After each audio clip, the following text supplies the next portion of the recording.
Bem-vindos ao canal Peixe Sofia. No episódio de hoje, vamos abordar sobre a Páscoa.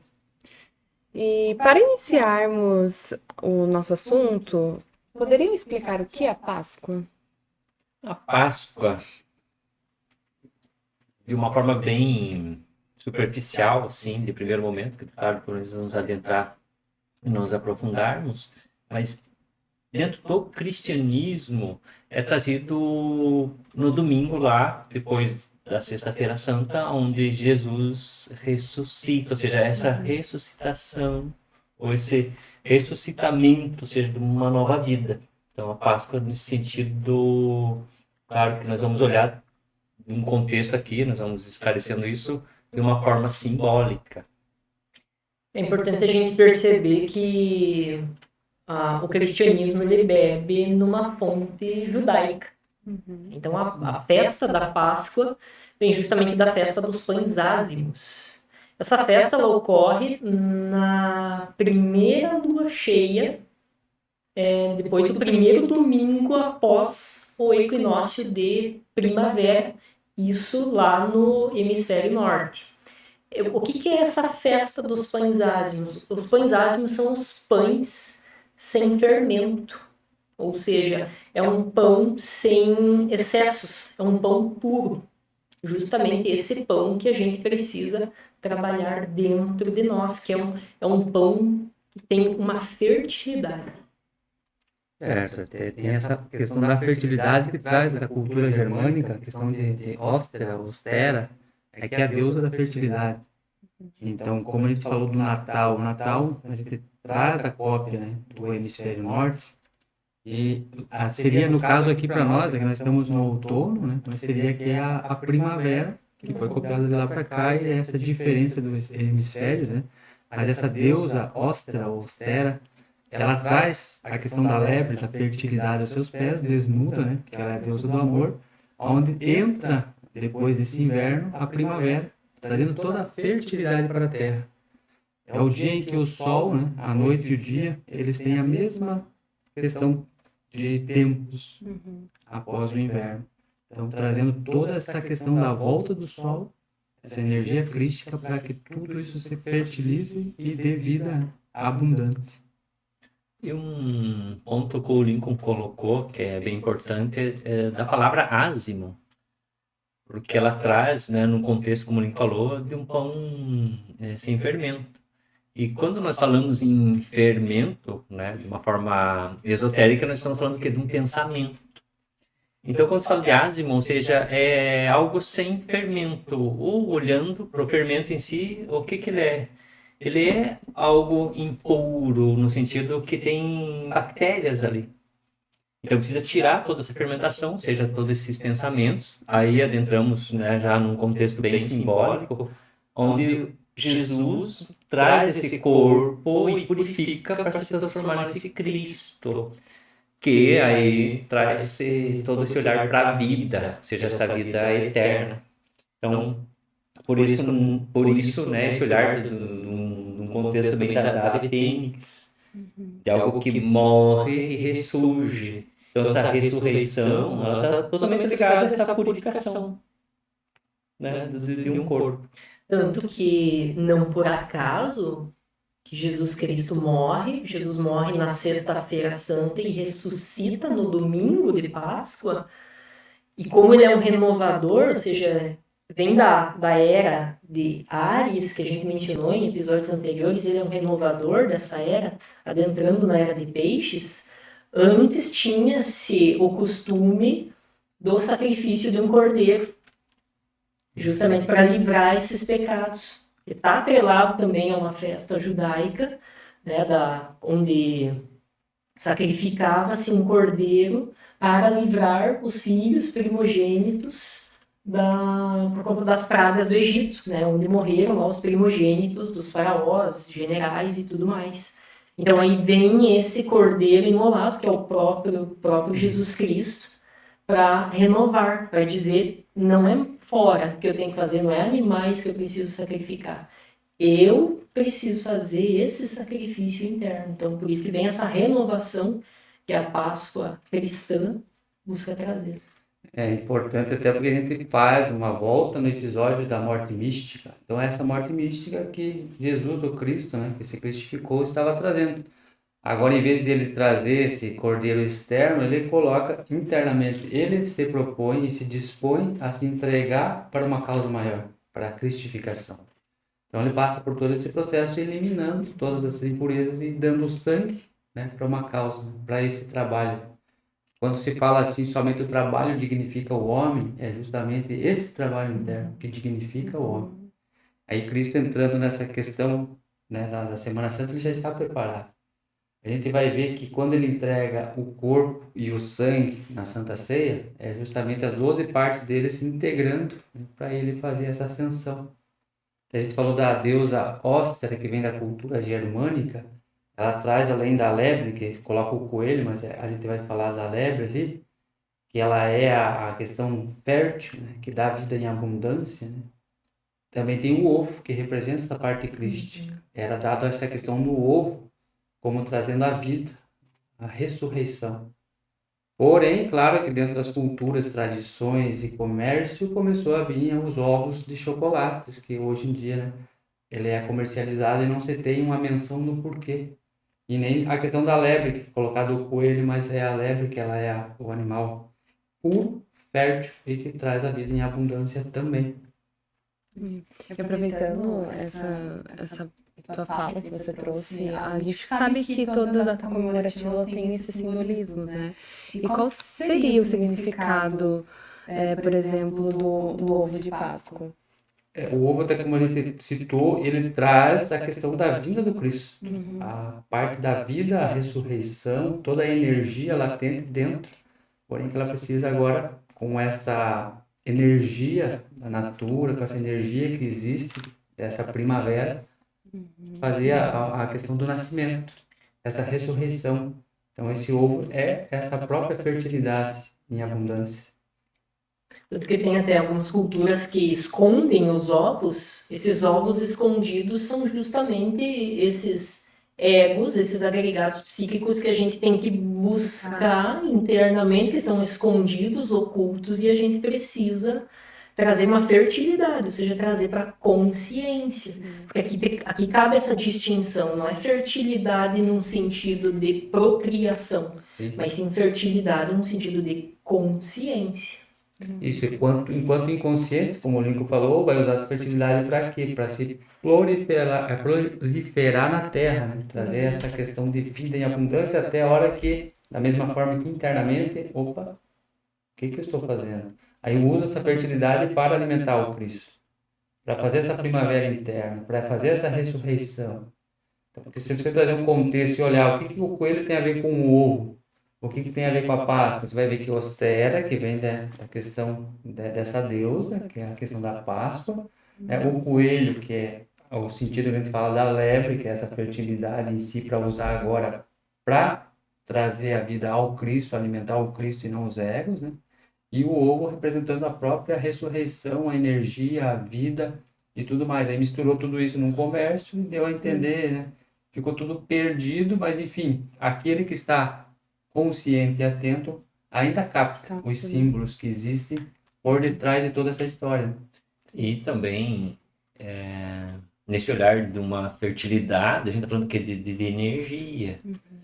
E quando se fala de energia, nós podemos até voltar lá, que nós fizemos um episódio especial lá de Natal, onde nós falamos do nascimento, né, desse Cristo.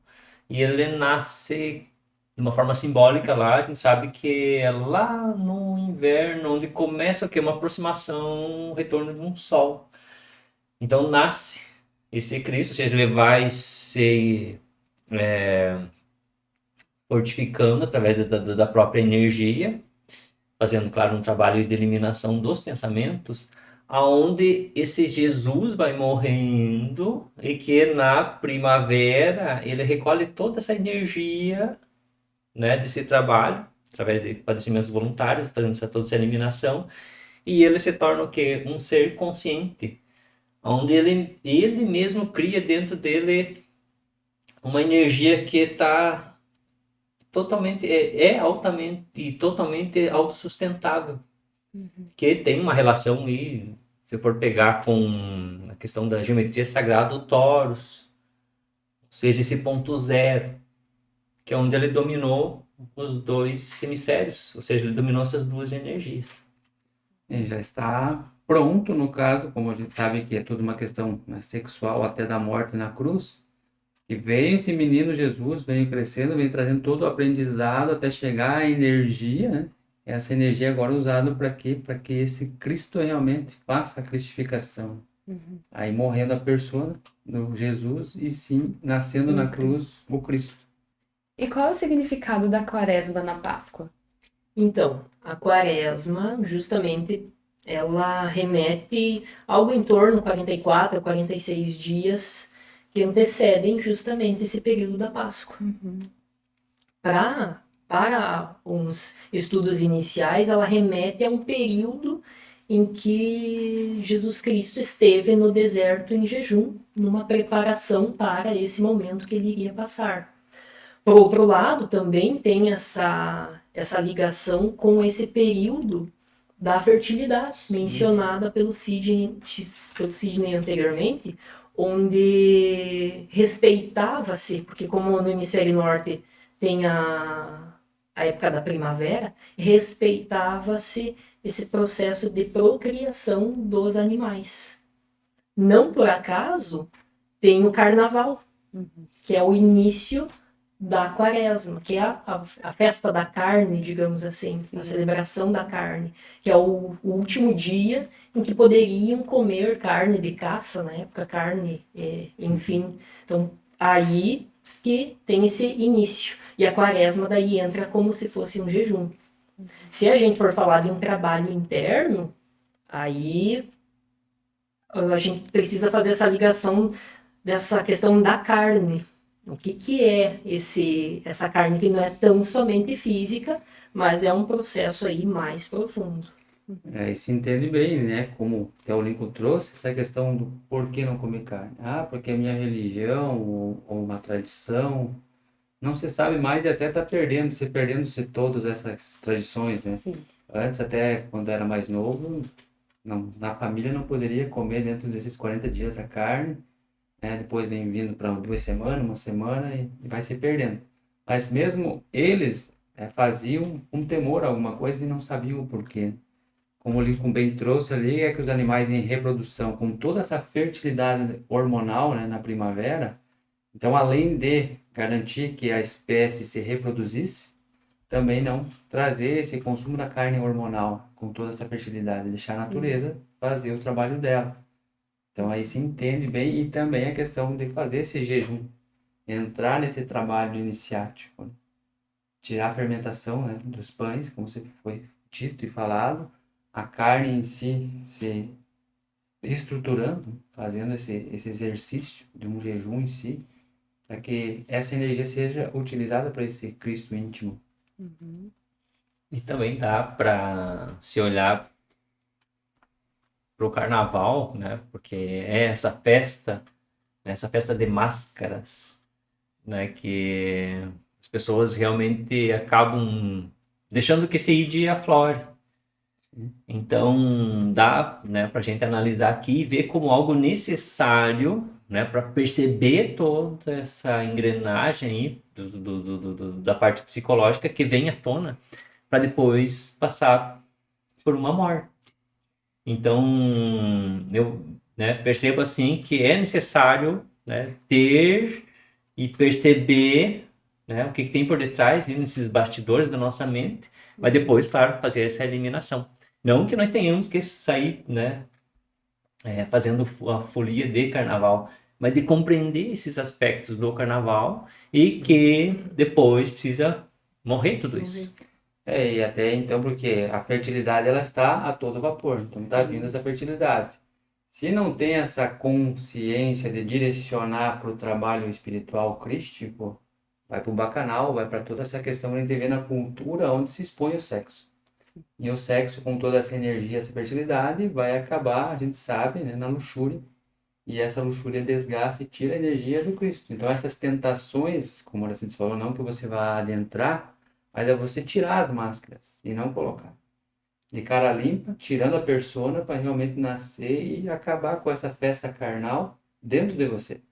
De fora a gente sabe que continua porque é uma escola e muitos ainda têm que aprender ali.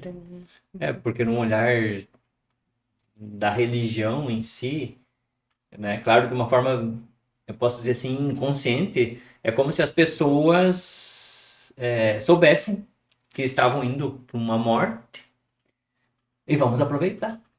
Vamos aproveitar que amanhã todo mundo vai morrer. E aí que entra esse olhar de uma penitência dentro desses 40 dias, né, de um arrependimento, né, de um jejum. É claro que não é isso que realmente acontece. E é curioso essa questão, como vem umas datas se interligando, porque tem o carnaval na terça-feira, que é essa festa da carne, e na quarta-feira tem a quarta-feira de cinzas, Exato. para justamente lembrar que somos pó, e é para lá que a carne vai voltar. Então não adianta eu festejar, né, ter a festa da carne. Preciso refletir sobre essas questões da carne, que são os pecados, que são esses egos, esses ides que nós criamos. É um momento justamente, como o Sidney trouxe, de reflexão. Não de comemorarmos algo, mas de voltarmos para dentro de nós. A gente sabe, até perdão, Leandro, a gente sabe que o Cristo indo para a cruz, aonde ele está levando todos esses desejos que ainda insistem em aproveitar a carne para a morte. Porque quando ele chega na cruz, ele não morre. Ali o Cristo vive, e com vida em abundância. E quando ele realmente vive, toda essa persona, todo esse mundo interno dele, que estavam nessas datas festivas e toda essa questão de luxúria, vão morrer, como a Aracide citou. Então ali é o fim, aí vira cinzas até chegar a todo esse conhecimento que a gente tem aqui da Páscoa em si, né? Que é bem simbólica. Sim, eu até ia citar que o ego, ele quer ficar escondido atrás dessas máscaras, né? Sim. Então, pra ele é a folia mesmo, só que o final dele é a morte, né? O ego, tal qual os bichos, querem se proliferar nessa época de fertilidade. O que nós precisamos fazer conscientemente é aquilo que o Aracides mencionou, de eu potencializar a minha energia. Essa minha fertilidade. Nem seria minha, seria essa fertilidade do ser. Sim. E é interessante observar que a Páscoa, ela nunca é uma data fixa, né? Essa data comemorativa dela não é fixa. E é bem por conta daquilo que você trouxe, por conta dos hemisférios, da lua cheia, que tem que ser bem alinhada com isso, né? Muito bem trazida essa questão, porque se a gente está falando do judaísmo, o calendário deles é lunar. E a lua, dentro do gnosticismo, ela está ligada ao sexo. Ela tem a regência de Gabriel, que rege essa questão sexual. E isso tem tudo a ver com a fertilidade, mas essa fertilidade é atrelada ao ser. A questão sexual, conforme já mencionamos, será tema de outros episódios que a gente vai abordar, que a gente vai aprofundar, mas a gente vem dando essas pitadas já desses temas, para inclusive ir instigando os estudantes como tudo vai se interligando, vai se afunilando na questão sexual. Que até, perdão, Amanda, até nesse olhar que o Lincoln vem trazendo, né, dentro de um trabalho, né, sexual,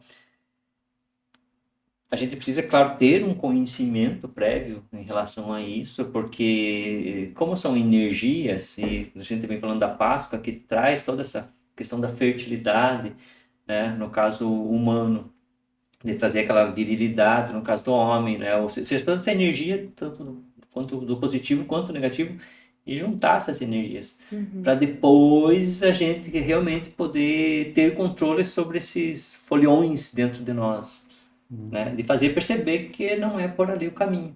E aí eu mesmo, no caso, agarrar essa cruz lá, eu viver essa via crucis e perceber que aqui dentro tem uma resistência muito grande em relação à morte. Mas a morte do quê? Porque eu não vou mais ter prazeres. Esses prazeres efêmeros, esse prazer inconsciente aí, né, que a humanidade vive. E até quando chega no pé da cruz, né, tem todo ainda um processo ali né, que a gente percebe, principalmente na Bíblia, falando da agonia que Jesus tem na cruz para se transformar nesse Cristo. Por quê? Porque ainda tem pensamento ali resistindo que não quer ir para a cruz, não quer morrer. Não vai morrer. Até que chega no momento que tudo acaba. E até todo esse povo, né, que foi o que pediu a crucificação. Então, mesmo sem saber, eles pedem a morte, porque quando Cristo vai para a crucificação, é o fim deles, porque não é o Cristo que morre, né? Ele nasce, como a gente falou. Então, dentro dos 3 traidores que antecedem tudo isso para chegar até a crucificação, começando lá na entrada de Jerusalém Celestial, que Jesus já tem uma energia preparada, já tem uma energia onde ele adentra sobre o burro, que é a mente, onde adentra para esse templo dele, no Domingo de Ramos, que traz toda essa simbologia, né, dos ramos, aquela festa da entrada dentro do templo, aonde chega para esta fase dos 3 traidores, aonde a gente tem Judas, né, tem a questão de Caifás, e aí tem Pilatos, né, são os 3 traidores, aonde ali a má vontade, né, que a gente traz essa má vontade da preguiça, de não querer fazer o trabalho e tudo mais, né? Aí vem para a questão mental, que também não quer resolver nada e joga para a questão dos desejos. Quem é o desejo? O desejo é Judas. Sim. Então Judas, né, que troca o Cristo pelos desejos mundanos, pelas 30 moedas, né, ali de prata, que traz todo o que é tridimensional. Para ele não interessa o Cristo, ele quer aproveitar, e são esses foliões. Por outro lado, aí entra dentro da questão da mente, que é Pilatos. Sim. E Pilatos, a mente, ela não quer saber, ela quer jogar para o povo, porque sabe que o povo quer aproveitar. E lava as mãos. E Né? lava as mãos. E Caifás, como é o demônio da má vontade, ele não quer saber disso. Então fica passando e chega até o povo, e esse próprio povo perde essa crucificação por troca dos desejos, e acaba que Cristo indo para a cruz, sendo o fim deles. Exato. E a mente, ela fica nesse jogo desses 3 traidores, né? Exato. Então a gente tem que vencer esses 3, né? Vencer os desejos. Essa questão intelectual, mente, a gente dominar, subir nela, como fez Jesus, para entrar no templo. E aí, com a vontade telema, você conseguir vencer Caifás. E aí você nem passa mais pelos desejos. Aí você pega essa vontade latente e estira esses outros 2 e adentra com tudo. Sim. E por que a semana que antecede a Páscoa é chamada de Semana Santa? Então, aí dá pra gente dar uma aprofundada, até dá pra trazer aqui nesse momento algo relacionado aos nossos chakras. E por que não até os dias da semana? Claro, não como é colocado hoje. Porque nos chakras ali nós trazemos na gnose essa formatação simbólica, onde cada chakra ele se relaciona com um dia da semana. Então seria, né, pegar um chakra básico ali, que tem uma relação com a lua. Depois tem o chakra já relacionado à parte sexual, que é Mercúrio. Daí tem uma parte do emocional, que é relacionado ali com o plexo solar. Que cada um, né, como eu disse, está relacionado com um planeta. Daí tem o Sol, que está no meio. Depois vem Marte, Júpiter e Saturno. Onde é toda uma questão de ascensão de energia. Sim. Até quando chegar lá nesse 7º dia, que daí volta para o primeiro. Então, da onde entra, se você fez todo um trabalho, se nós fizermos, né, todo um trabalho, nós vamos limpando todos esses canais dentro desses chakras. E aí, quando chega lá no último, nós nos libertamos. Então, tem toda uma questão de uma semana, né, como é colocado, e que no domingo lá refere-se a essa libertação, né, essa morte. Deus descansando. A questão da santificação, né? Então tem a santificação de todos esses corpos, os chakras, né? Que é fazendo de baixo, né? Começando no domingo, na verdade, que começa o primeiro dia na Lua. Aí passando, como a gente falou, depois entrando em Mercúrio, Vênus, Sol, Marte, Júpiter e Saturno, que é o sábado, aonde que representa a morte. Então são a santificação dos 7 corpos. Até numa data lá na frente, a gente vê que tem Corpus Christi, que é justamente a representação desses corpos já feitos, né, estruturados, são os corpos solares de Cristo. Aí representa toda essa Semana Santa, né? E por aqui encerramos mais este episódio. Siga-nos nas nossas redes sociais e nos acompanhe aqui pelo canal do YouTube. Paz Reverencial e até breve. Paz reverencial e até breve. Paz vivencial e até breve. Paz inverencial, uma feliz Páscoa a todos. Até breve.